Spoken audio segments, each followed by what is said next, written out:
Welcoming all our viewers in home and abroad to International Affairs. My name is Shamsul Alam Pantho, and today we have some big news stemming out from South Asia and in specific Bangladesh. Yesterday, as we all know, it was broadcasted on all the popular media outlets, the verdict of fugitive ousted Prime Minister Sheikh Hasina. And what happened was at the International Crimes Tribunal 1 had offered and given the sentence of death in absentia to this former Prime Minister Sheikh Hasina. Ladies and gentlemen, welcome to International Affairs. In the studio, we have heavyweight panelists. Let me introduce them for you. We have to my left Advocate Mohsen Rashid, who is a senior advocate for the country and is commenting on various issues that Bangladesh is involved in. And of course, alongside we have Dr. Saber Ahmed Chaudhary, who is of course peace and conflict studies analyst at Dhaka University. I want to begin here, but we will also have Norman Floyd Barnes joining us from Washington, D.C., who is also reading about this matter. I want to begin with Advocate Mohsen Rashid. Yesterday, we could not conduct this program because we were hearing the verdict happening at International Crimes Tribunal 1. What happened was they read out a 450-page verdict which said that last July, in 2024 July, the leader, Sheikh Hasina, had instructed her men and her party followers to incite violence amongst the people, especially the children who stood up to this outrageous event. It had made sure that the country go into a curfew. People would not be able to leave their homes. The numerous deaths that piled up every single day.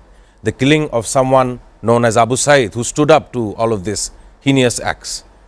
In my opinion, it is definitely and will be recorded as a genocide. My question to Advocate Mohsen Rashid, what is your take? You're a senior jurist for the country. I want to understand how you felt about it. Well, a judgment is a judgment. They have evaluated the evidence, whatever they had. But then the point is different. Point is this tribunal a proper tribunal for this trial? You see, this was created in 1973. Just before its creation, there was another tribunal, which was the Collaborators Act. Under that, there was a tribunal. Now, this tribunal was created on the basis of the Nuremberg tribunals that they had, which they call the Army Tribunal or something. Those days you did not have the ICC, the International Criminal Court. Now, in the Nuremberg trial, they gave death penalty to 12 persons in that trial. But here the case is different, because this, I would say, is a law which was enacted for a particular purpose under particular circumstances. So there was a scheme for it. There's a spirit in that law. Now, for my understanding, that law became archaic because that situation, that context did not exist. Now, what Sheikh Hasina did was, she used this law for judicial murders of leaders of a specific political party and Salahuddin Qadir. Now, these were nothing short of judicial murders, because the trial was manipulated at all levels, whether it's investigation level or any level for that matter. So this was used. Now let me tell you, the prosecutor, chief prosecutor, was on the defense side in this ICT when the Jamaat leaders were convicted, sentenced and hanged. So my take is that this tribunal should have gone off the statute books, and for this July a new tribunal, because this is a tribunal, you see, which has committed judicial murders. So this should not have been there, and this should have been repealed. this act, and a new tribunal could have been created for violation of similar things like genocide or murders or whatever. Crimes against humanity is one of those. Oh, yeah. So that would have been a better thing. You see, what is happening is, you know, as you are aware, Norman may be more aware of it, that recently the American president has used two archaic laws. One is the Alien Enemy Act of 1798, and the other is Insurrection Act of 1807. You see, all these laws had a context to it. You don't frame laws just for fun's sake, you know, there's a context to every law that you enact. Now here, this should not have been done, number one. Number two, you see, ICC came into being in 1998 when you had the Rome Statute. The reason that it's being criticized by the UN, Human Rights Commission and others, because you see, she has been tried in absentia, and under the present jurisprudence, which involves genocide and other things, the accused must be present in court. ICC never tries anybody in absentia. Yes. Never. So they should have learned from this. You know, now I would say that this conviction, since she cannot file an appeal, this conviction or sentence will remain on paper. And will not go further. There are many reasons for it. So let's see how they plan it. But Sheikh Hasina is not going to be given by India under no circumstances. I had somebody said they'll ask the Interpol. Well, Interpol has a different mechanism. They work in their modus operandi is different. Yes. So they will not involve themselves in this. Because before the red corner notice is served, they have a commission, an internal commission, which investigates. It's only then that this proceeds. So I think it's just a judgment which will remain on paper, but there will be no sentence, will not be carried out. That is, of course, a very valid observation. Thanking Advocate Mohsen Rashid. From what I picked out, I was hearing, as he was saying, it is just on paper and it won't be carried out. But from what I know, this time around, when this verdict was delivered, some Indian media had said that this was politically motivated. But the evidence at large shows us that, in fact, the ousted Prime Minister was complicit in ordering her party members to carry out such an attack on the people, on the general people. The order was to use lethal weapons against those who had no kind of weapons. There were, as a democracy states, that people have the right to protest. It is a right for a democratically elected governance and government. My question goes to Dr. Sabir Ahmed Chaudhary. As you were hearing Advocate Mohsen Rashid, we know that this verdict has caused a storm in international media as well. CNN, France 24, DW, and as well as Al Jazeera have covered this issue. I want to ask you, the ICT tribunal that had caused this verdict, immediately when they had sentenced her to death, there were celebrations inside that room, as we have seen on major television screens. I want to understand how you see this, as you are a peace and conflict studies analyst. Thank you. The thing is, from the media and as we are living in the country, we witnessed different sort of things. And what India is, their statements, official statements in one thing, and what they are saying in their media, it's a different one. In their official statement, they are, trying to have a way not to take part of anyone, something like that. But in their medias, there are, always they take different partisan views and to agitate people or to go for TRP. It's a different issues. But the thing is, always when you have some sort of this kind of court like ICT, it's controversial in many ways when in the previous regime it was functioning. There were controversy from the oppositions as well, and we understand clearly and we know what happened that time. So similarly, when it was the understanding, or they took it seriously, this government, to come up with some sort of verdict. So it was a popular demand, or the demand of those parties, those who are allies or strongly connected with this government.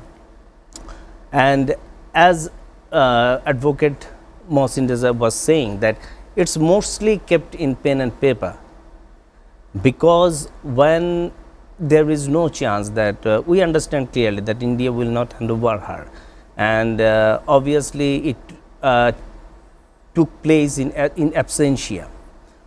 So the thing is, at least this government can tell to the people, or that yes, we completed our procedures, so we have done well. And when they are trying to find out, or point out their successes, maybe they will mention something like that. But the thing is, in these courts always there is a controversy. The people, those who are running the ICTs, they have their points. The people, those who are allies of the previous government, they have their points. So they are trying to say there are some inflicted people, these and that. But my question is, when some government is in power, it's also the duty to give security to the general people. And if they failed, and we understand they clearly failed in doing that, they needed to resign. But we didn't saw any sort of actions that prove that they find them guilty. And it's totally opposite, to what we found the practice of democracy in Western countries, and Correct. it matters. We saw different silly issues maybe in our context, social context, but they resigned from their post. In the case of Japan, in the case of some Western countries, it happened. But in our political culture, when someone is in power, they thought that this place is permanent, and we saw Correct. these things in the last 16 years. So always these are debatable issues, but the previous government had no sort of way to say that they were not at all connected and responsible for the actions which was taken place at the time in the country. Thank you. That's an excellent observation on your end, Dr. Saber Ahmed Chaudhary. From what I understand and what you were saying is that there is no way of them avoiding the responsibility that they were behind these attacks, not only in last July of 2024, but in this very ICT tribunal or International Crimes Tribunal. They have weaponized this against their political opponents, from what history tells us, and as well as karma had caught up to those who have invented such a tribunal. I want to go to Washington, D.C., where Norman Floyd Barnes has been observing this story that has come out of Bangladesh. I want to ask Norman Floyd Barnes, we know Benjamin Netanyahu is also a genocidal killer who have killed multiple Palestinians in the Gaza Strip. And today, I have to say that ousted Prime Minister Sheikh Hasina has done the same. And finally, Bangladesh and its courts have agreed to warrant her with a death sentence. I want to understand how Norman Floyd Barnes sees this issue, as geopolitics in South Asia is also concerned. Mr. Norman Floyd Barnes. Yes, and greetings from the capital of the United States, Washington, D.C. Today we are absorbing this verdict. It's very clear from the people of Bangladesh in the tribunal that the former Sheikh Prime Minister was found guilty of violations of human rights against the people of Bangladesh. The verdict, however, a death, was not received very well, both in the United States and both here, as something, particularly in their absence, not being able to be there to process the due process and the arguments, and to basically to defend. However, the issue is the people and the government of Bangladesh has shown the world that we will not tolerate these type of human rights violations, even from our head of state. So the process now is what happens now after the verdict is in. She's currently in India, most likely will not return to Bangladesh. So the issue is now what happens with this verdict. We have a issue of, we got fairness issues. We got issues of basic, was it too harsh? Was it reasonable? These are things going to come up as we move to the future, and you have the election coming up. How is this going to affect the new administration coming in, and also how does the world see this in terms of dealing with stuff? There'll be other governments. We mentioned Israel, and then we have issues with the prime minister there, Putin. We may have issues here coming up in the future. So how does the world judge and see these things in terms of dealing with their leaders? Do we imprison them? Do we put them to death? Or do we deal with the situation? So it creates a lot of problems, situations going on right now. It brings to attention that you cannot do this and get away with it. The people will not tolerate this. But to what extent now are we dealing with these situations? France has a situation with the former president. He was Sarkozy, in prison, yes, and released. So we have to look. So we have to measure these type of things. What is fair? What is justifiable? And can we move from this? Can we move on from this and not be stuck in the past? This is the past. Let's move forward. A brilliant observation delivered by Norma Floyd Barnes, joining from Washington, D.C. Ladies and gentlemen, this has been a very productive beginning to our international affairs. Do stay with us as we head on for a commercial break.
Luxury in Dhaka.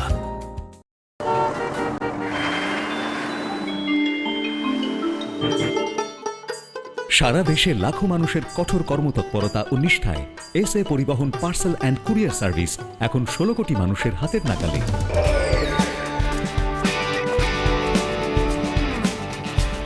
দীর্ঘ 30 বছর ধরে বিশ্বস্ততা ও দ্রুততার সাথে সেবা দেওয়ায় গ্রাহক সেবায় এখন শীর্ষে। বাংলাদেশে গ্রাহক সেবার সাফল্যের পর এসএ পরিবহন পার্সেল অ্যান্ড কুরিয়ার সার্ভিস এখন বিশ্ব বাণিজ্য কেন্দ্র সিঙ্গাপুরে।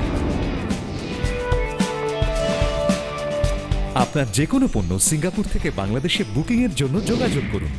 এসএ পরিবহন private limited, logistics parcel and courier service, 22 Roberts lane, Singapore 218302। Phone 0065 629 24900।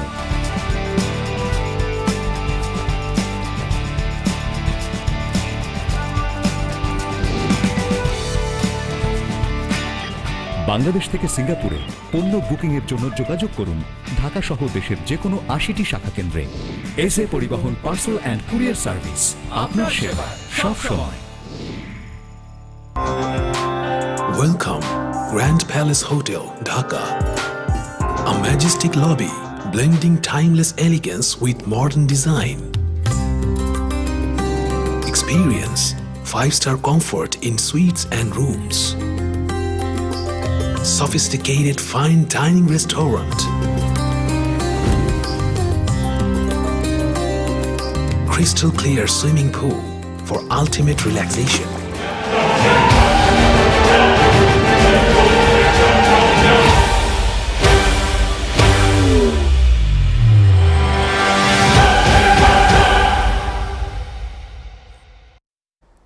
Ladies and gentlemen, welcome back to International Affairs, broadcasting live from Dhaka's Gulshan studio. In the studio, we have Advocate Mohsen Rashid as well as Dr. Sabir Ahmed Chaudhary, while on Zoom we have Norman Floyd Barnes. Before the break, we were talking about one of the biggest news to come out of Bangladesh as of yesterday, and there are more issues that I would want to ask all my panelists today. I want to begin with Advocate Mohsen Rashid.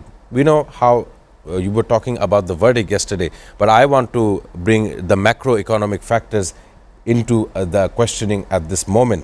Ever since August 5th, our neighbor has seen otherwise and has conducted in such a way that it has been seen as another conflict pattern between India and Bangladesh. I must say that there were certain elements in the past 1.5 years where we've seen border push-ins from India into Bangladesh.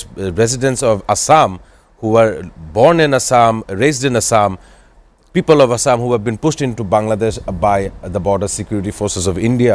And not only so, there have been huge trade barriers between India and Bangladesh, given that their puppet or ex-ousted Prime Minister was ousted by a popular ousting in the country. I want to understand the geopolitical stances. My question to you would be, how do you think the future days will affect Bangladesh's political hemisphere and the geopolitics of this region, given the verdict of yesterday?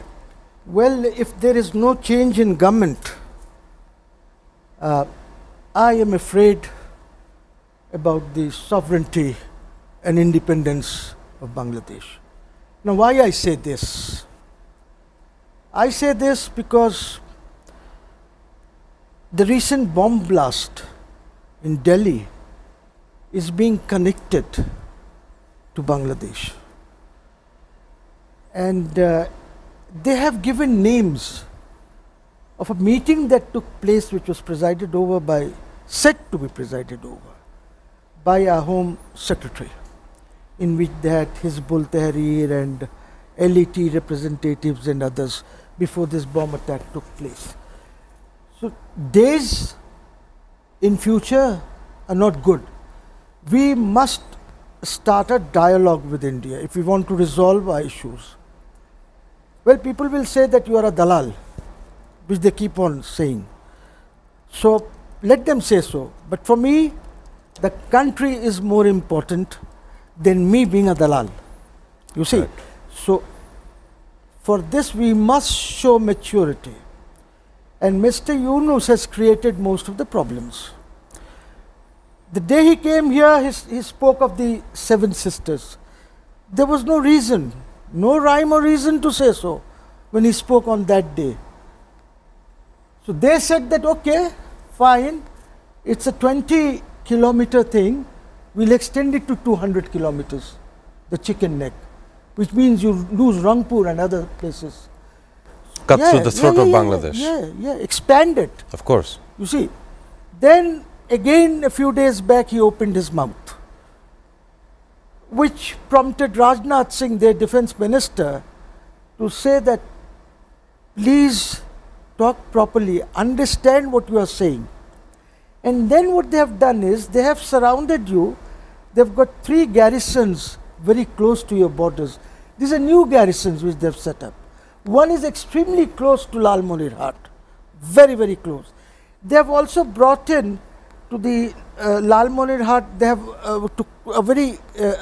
they have an Air Force base Yes. close to Lalmonirhat. Correct. And they have brought in their Rafales and other high value assets close to it. So why are we saying these things? There is just no necessity. And you know that you, with your 1,60,000 armed forces or whatever, you are nowhere near India's fighting forces and the technology that they have. So I see very bad days if we do not shut our mouths and we don't have a new government which can seriously take up the issues with India, sit down with them and try to resolve this. We are a tiny dot in the Indian subcontinent. Correct. We are not Pakistan, capable of taking on India. We do not have that support of the Chinese to take on India. You know, Right. we must be very careful in what we say. Now, having said this, about this trial, there's another dimension to it. You see, apart from what the international agencies are talking of due course and other things was not, then she was tried in absentia. Her lawyers did not perform well because she had no lawyers, you know. Having said this, if the ICT, I don't support ICT. There's another reason why I don't support it. Because the two High Court judges who sit on this ICT 1, they did not assume the office of the High Court Division or the Supreme Court. They were posted here after being sworn in. The convention has been that to be a judge, you must assume office. Of course. So you see, when Trump takes oath or any American president takes oath, they immediately rush off to White House and get back, start signing a paper or two or whatever. They assume their office. Everyone does that. These two judges did not, the three judges, one came from the district courts. These two judges never assumed office of the High Court. Never. So I would say that they were acting in excess of their jurisdiction. They even did not have the jurisdiction. Number 3, we have technology. If you were serious enough, you could have used technology to get Sheikh Hasina to be present in court Of course. from Delhi. She could have been taken to the High Commission or even wherever she is, connected technologically. She could have her lawyers there who could have cross-examined. What is the problem? It is possible. We do have virtual hearings. Yes. So, you know, these are the flaws which they will capitalize. And why not? Why shouldn't they? Because the entire international community is saying there was no due process because she was not present. She was tried in absentia. And now the world says you must be present. No person is tried in ICC now. You see, this is post-ICC trial. This Yes. one and the killing of the Jamaat leaders by this ICT one. You see, so these things could have been done if you were sincere enough to see whether she is guilty or not. You should have connected her virtually. Of No course, problem. acceptance is a big issue, and I understand that this trial in absentia or verdict while in absentia, how much more results that will bring. But of course, one of the results that had brought was that people celebrated, those families that were affected in last year's genocidal acts, they had celebrated that the courts of Bangladesh had finally given her a sentence, someone who we all thought for the last 15 years could not be touched by law. So that is a new history for Bangladesh as far as I know. Due to time restrictions, I want to come to Norman Floyd Barnes joining us from Washington, D.C. You know, you have been part of the journalistic aspects of whatever that has been happening in South Asia. And of course, we cannot ignore how we see our neighborhood and how the India out policy has been going on. At this moment, the court in Bangladesh says that there is a fugitive ousted prime minister in our neighboring country, India. What do you think will happen? And do you think that India will bypass this or harboring this ousted prime minister to understand its economic ties with Bangladesh? Mr. Norman Floyd Barnes. Thank you for that question. It's very interesting. It creates a very geopolitical dynamics between the region, actually South Asia. Uh, India and Bangladesh uh, has its differences. The halving of the prime minister uh, as a result of this horrific criminal act against human rights act against the people of Bangladesh is another reason for India to pull itself back from dealing with Bangladesh. The issue, the tension is that, as my colleague mentioned, there's several ways of doing this investigation. The technology is available now that you do not have to be present to basically have a voice. That option was not available. I don't know if it's even offered. So now we're dealing with a situation where we call justice delayed It's or justice justice denied. compromised. Yep. Compromise. Compromise, right? So, yeah, so the justice compromise.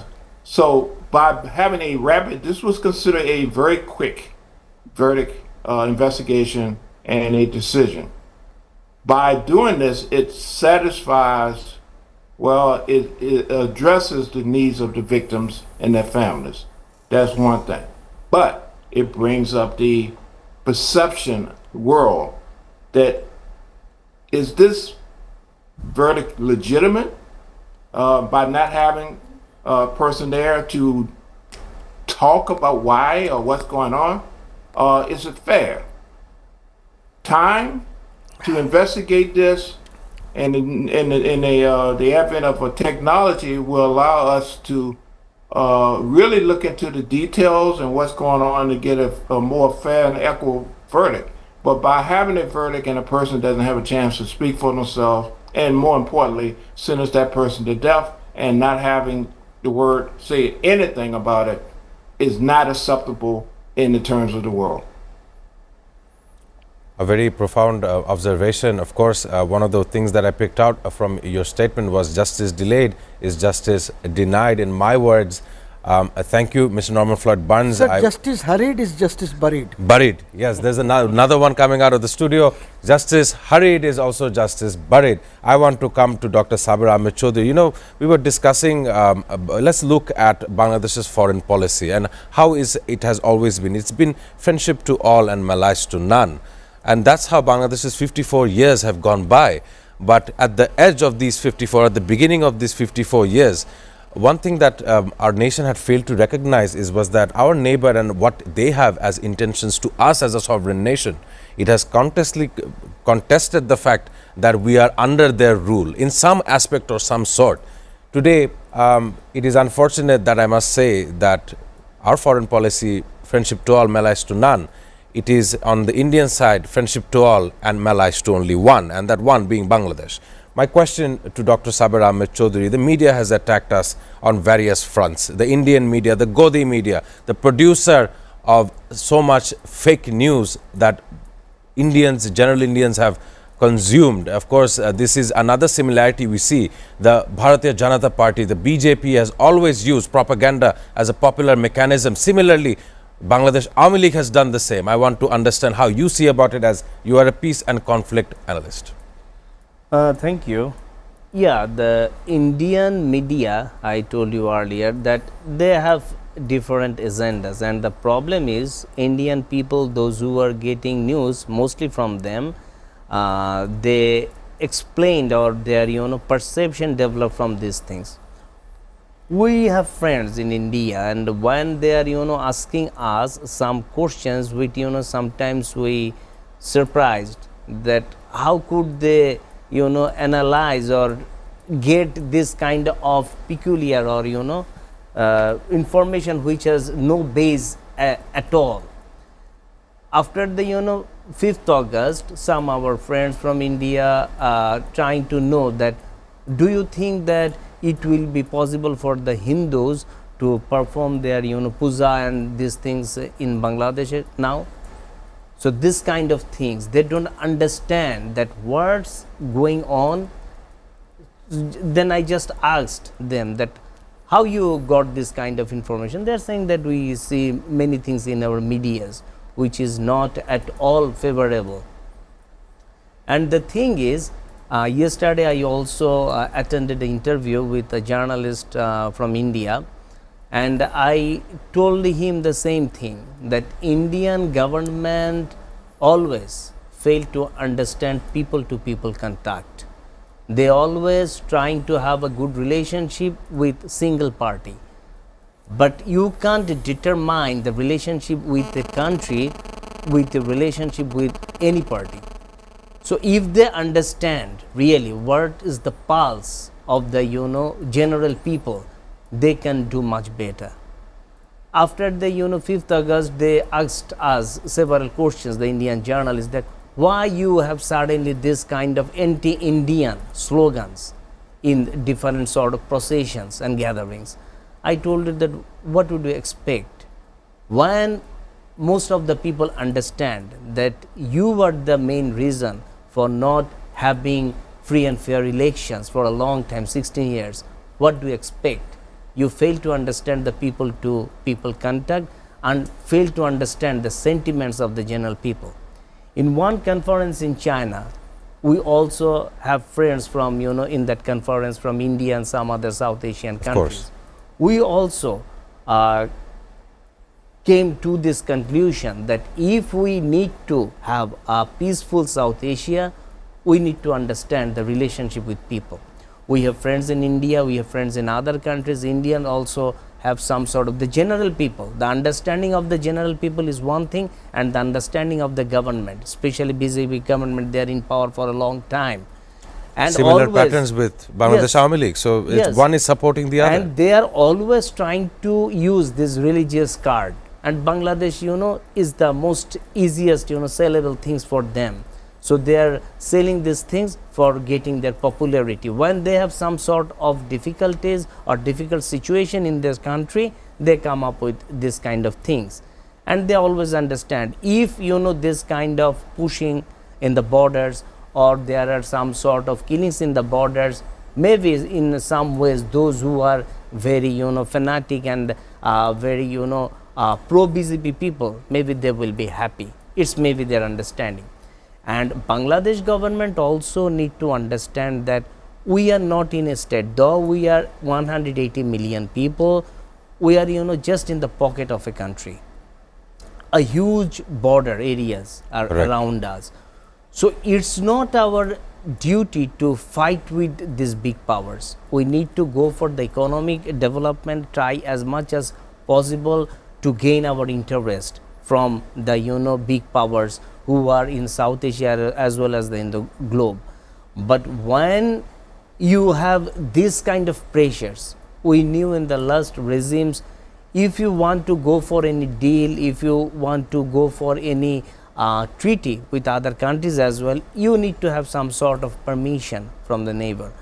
So it's a question mark for having the sovereign state identity. So it matters. But the thing is, the present government sometimes they are giving some hesitating statements. It's not also right.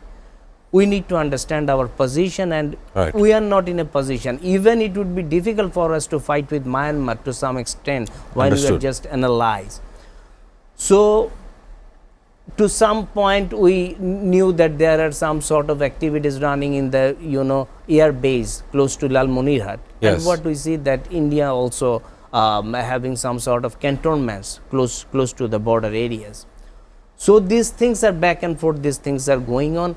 But not only India, the other big powers in the world, all of them and many of them already mentioned that the situation or the relationship will not improve if we don't have a free and fair elections and having in power the party, those who have people mandate.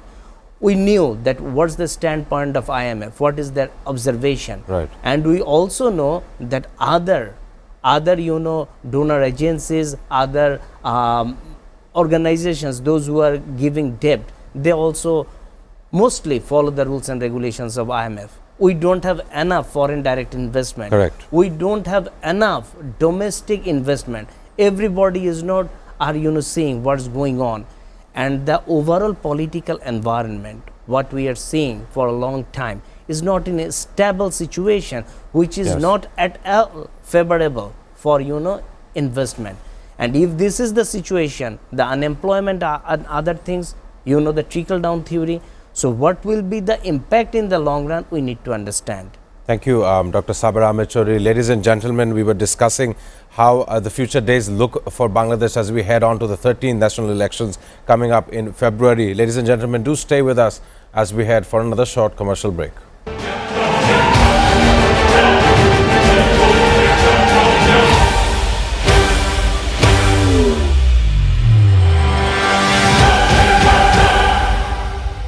Modern gym and serene spa for well-being.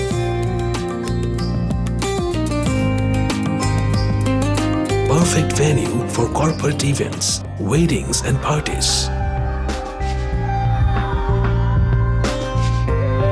Seamless and secured. Elegant and eye-catching design. Indulge, relax, discover the first 5-star chain hotels in Bangladesh. Grand Palace Hotel Dhaka, 22 Kakrail, Dhaka, Bangladesh. Welcome to Grand Club at Mirpur 10 Dhaka.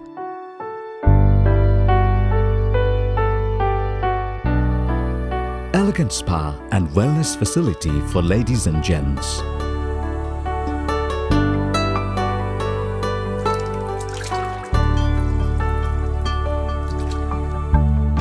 Play pool and snooker in international standard billiard zone.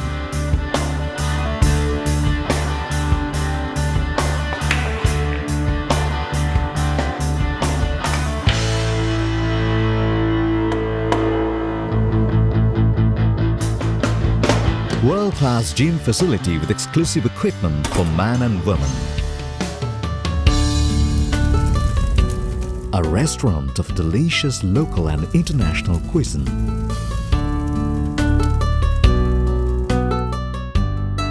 Fully air-conditioned building with spacious banquet, car lift, sky view rooftop restaurant, all in one.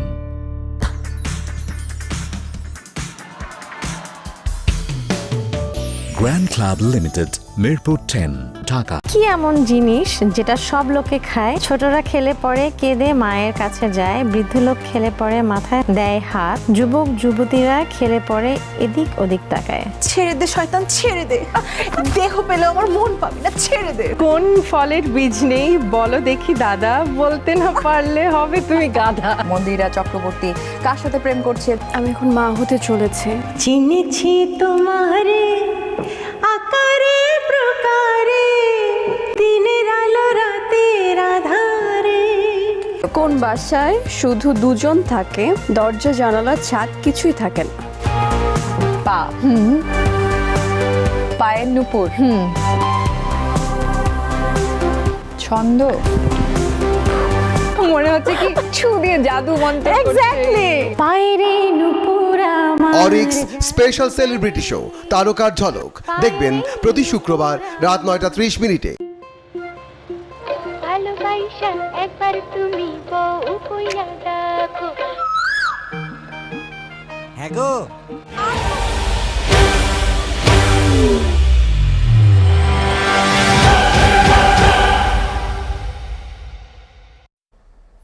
Ladies and gentlemen, welcome back to International Affairs. In the studio, we have Advocate Mohsin Rashid, and alongside we have Dr. Saber Ahmed Chaudhry.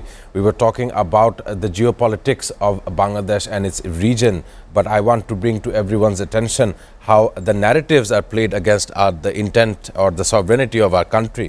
First off, a narrative coming out of India, especially post this verdict, is that there remains in the best interest of the people. This is the statement given by the Ministry of External Affairs in India. Knowing that, I feel that they are being sarcastic regarding their comment. And of course, I want to bring out a news article that had said that the BSF of India had taken over 60-kilometer patch of land of Bangladesh, whereas that has been completely a hoax. As the border guard Bangladesh had said, no such element had taken us by so. My question to Advocate Mohsin Rashid, the 13th national election is coming up.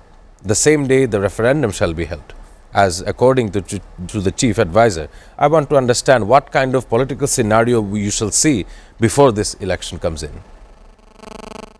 Chaos. Situation will be even worse. Even now, even today, you do not have stability in the country. Correct. The law and order situation is very bad. You cannot have elections in this kind of a situation or environment. So, I'm still not seeing elections. As of now, I'm still not seeing elections. And chaos will multiply, because recently I saw this morning in a statement, the Home Advisor, he has said that there are 16 judges appointed by the former regime. They are giving bails to everybody. Those who are being arrested, they are being bailed out. How do you expect the courts to function? How do you expect the courts to function? Giving bail is their function. It is not the function of the stupid general who sits there. He has no idea what he talks about. Bail is a right. You are picking people up from the streets. I don't know. He belongs to Army League, BNP, whatever. But whoever goes to the courts and seeks bail, he should be given bail. Why I say bail is a right? Because even the OC of a police station has got the right to give bails on a bond, only in all cases, except where the penalty is death or life imprisonment. He is the person who gives bail. Court is a much higher stuff. What is this general, whatever his name is, he is talking? He's gone nuts, absolutely. You don't talk like this about the courts. So this means that he is committing a contempt of court, knowingly or unknowingly. He should be given a rule for contempt, and he should be made to answer this. So if you say this, no judge will give you bail. No judge will give you bail. You keep on putting people in jails, overcrowded jails that we have. We cannot do this. That is also human rights violation by this stupid advisor who says this. So you see, we are in a very complex situation. The government doesn't know what it's talking about. Every ministry has got 2, 3, 4 people. The minister cannot work in many cases. So we must be very careful in what we say. We cannot talk like a man on the street. When I'm talking something, I'm saying this with some kind of an authority. I'm not talking like a panwala or a chaiwala. You see, so you have to understand these things. If you don't understand these things, it's a problem. So just as you heard about Rajnath Singh cautioning the chief advisor, I am now cautioning the Home Advisor not to bring the courts into disrepute. Otherwise, the entire process will collapse.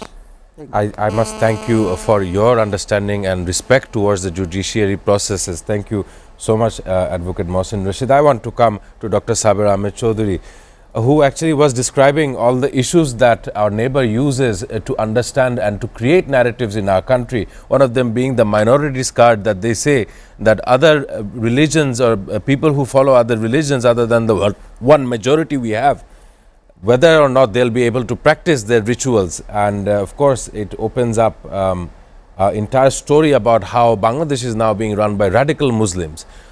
Well, our neighbor forgets that there are radical elements in their own country as well, which their people are opposing to as of recent. Rahul Gandhi, a figure of the Indian Congress, has said one person or one female voter had voted in several of these polls over 100 times. This is one person. That is the electoral campaigning process in India. So how rigged it can be. My question to you, Dr. Sabir Ahmed Chaudhary, do you think that the coming elections are going to be fruitful for us, and what is the position of India's government towards these elections? There is no other way. At least a elected government, we need to do our level best to conduct a free and fair election. At least if they have the minimum support from the people, it will be better than the present government. Because the thing is always it is, and the situation in the economy, politics, stability, especially the administration, the police forces, they are always in having a double mind role they are playing. Many of them are thinking, if we are going to listen to the present government, if another government will come within 2 months, what will be our position? Maybe we will be transferred in some other places. So there, some sort of having a not clear stand that what the thing they will do.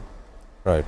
And in the other way, the situation what is prevailing at this moment, still you are seeing different sort of things like mob violences. So this present government, they totally failed to give a message to the people that we are in power and justice is in process. We have rule of law. If it is not the case, if people don't understand that if I do anything I will be punished, it would be very difficult to conduct election. And the present government failed. Still, there are different cases here and there in the country of mob violences. Everything is not in order, indiscipline everywhere.